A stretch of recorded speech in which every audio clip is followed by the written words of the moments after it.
सो थोड़ा ध्यान से सुनना, मैं बहुत स्पीड में बोलने वाला हूँ क्योंकि भाई 2 बार रिकॉर्ड कर लिया, बहुत टाइम वेस्ट हो गया।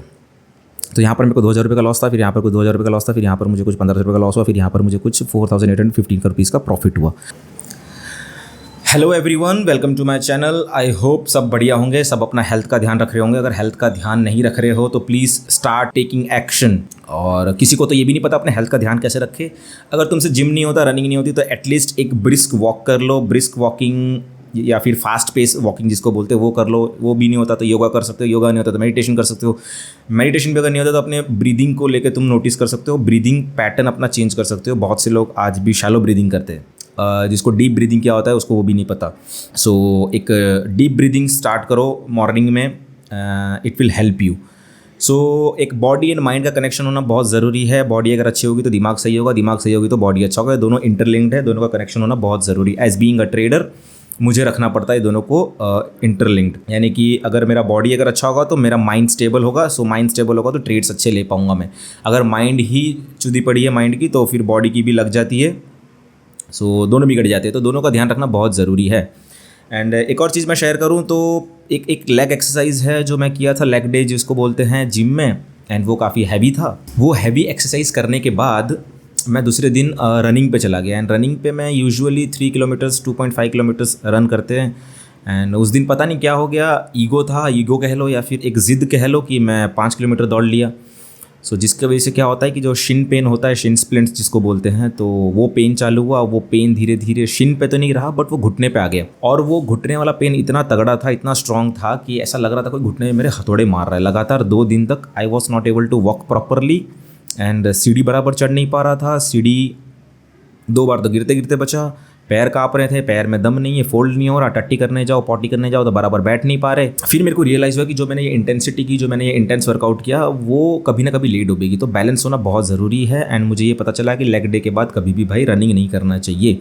और रनिंग करो भी तो थोड़ा सा नॉर्मल रनिंग वगैरह हो, क्योंकि सबकी बॉडी टाइप अलग होती है। किसी का एंडोमॉर्फिक होता है, कोई मेसोमॉर्फिक होता है, कोई एक्टोमॉर्फिक होता है। ऐसे बहुत सारे बॉडी टाइप्स है। सो ऐसे एक्सपेरिमेंट्स मैं करते रहता हूँ। एंड मुझे रियलाइज़ हुआ कि भाई ये पेन काफ़ी तगड़ा है। एंड फिर मुझे रियलाइज़ हुआ कि यार जो नी रिप्लेसमेंट जो लोग करते हैं उनको किस लेवल का पेन होता होगा। मैंने तो सिर्फ एक्सरसाइज किया है, वर्कआउट किया है। उनका तो ऑपरेशन होता है, ऑपरेशन होकर अंदर पुर्जे जो है वो दूसरे लगते हैं, डुप्लीकेट लोहे लगते हैं, अलग पत्थर लगते हैं, अब पता नहीं क्या क्या लगता है। तो वो कैसे, उनका पेन तो अलग लेवल का होता होगा। क्योंकि मेरी तो भाई एक्सरसाइज में 2 दिन में फटके हाथ में आ गई। सो ठीक है, ऐसे एक्सपेरिमेंट मैं करते रहता हूँ बॉडी के साथ। तो एक्सपेरिमेंट तुम भी किया करो। सबका ये जो देह है, इस देह की पूजा करनी है। और इस देह के साथ तुम एक्सपेरिमेंट करो, क्या जमता है क्या नहीं। एक्सपेरिमेंट का मतलब ये नहीं कि स्टेरॉयड एंड बोटॉक्स वगैरह ठोको।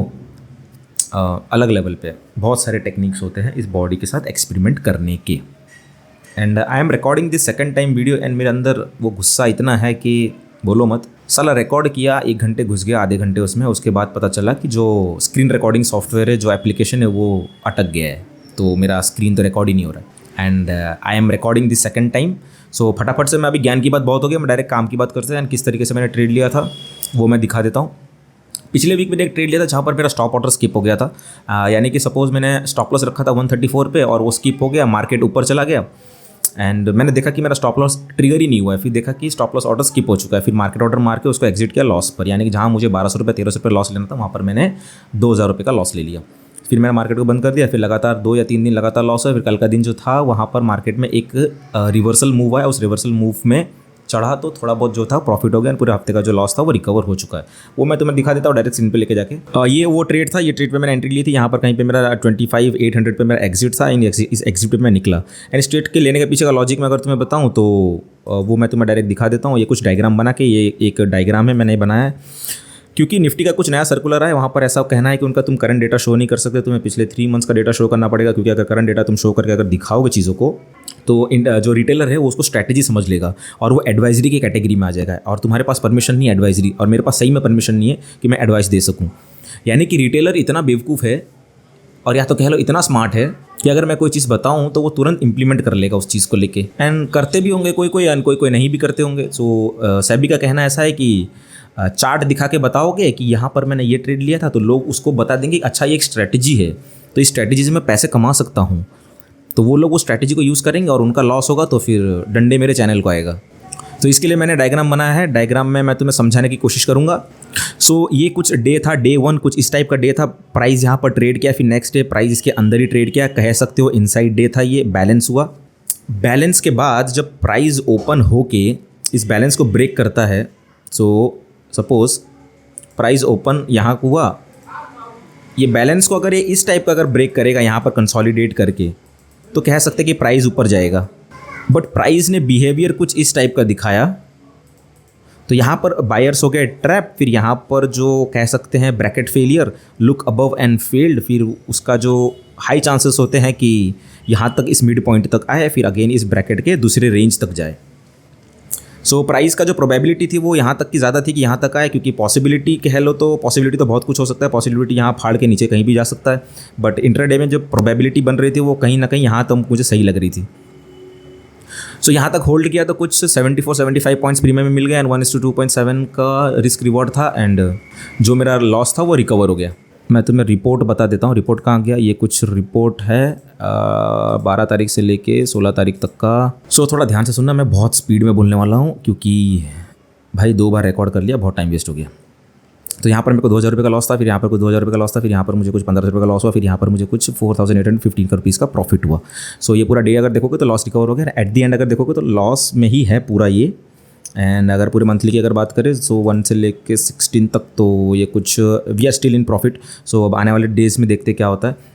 एंड प्लीज़ इसको लॉस मेकिंग स्ट्रैटेजी मत समझना, जो मैंने तुम्हें अभी बताया वो एक सेटअप है, एंड उसके कॉन्टेक्स्ट यूज़ करना, मार्केट का डेटा क्या कह रहा है सब कुछ अलाइन करके ही ट्रेड लेना, उसको as a loss recovery setup मत समझ लेना। सो अब आने वाले डेज़ में क्या हो सकता है देख लेते हैं। ये एक रेंज है, इस रेंज के अंदर जब तक होगा प्राइस में मैं ट्रेड नहीं करने वाला, एंड इसलिए इस रेंज के एक्सट्रीम में जब जाएगा तब मैं ट्रेड करूँगा। इसके बीच में कुछ अगर हुआ तो अपने आराम करेंगे, टाइम पास करेंगे अपना, टाइम पास यानी कि दूसरा कुछ अपना काम कर लेंगे।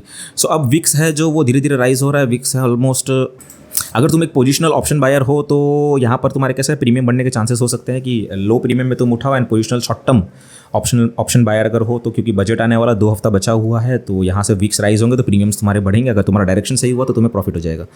बजट इस बार संडे को है, एंड संडे के दिन ट्रेडिंग चालू है। शायद मैं ट्रेड ना करूँ क्योंकि वॉलेटिलिटी काफ़ी होती है, सो उस दिन सिर्फ और सिर्फ ऑब्जर्व करेंगे। सो आने वाले वीक में कोई ऐसा कोई खतरनाक व्यू नहीं है इसके अंदर है, जब तक ट्रेड होगा तब तक देखेंगे। एंड जो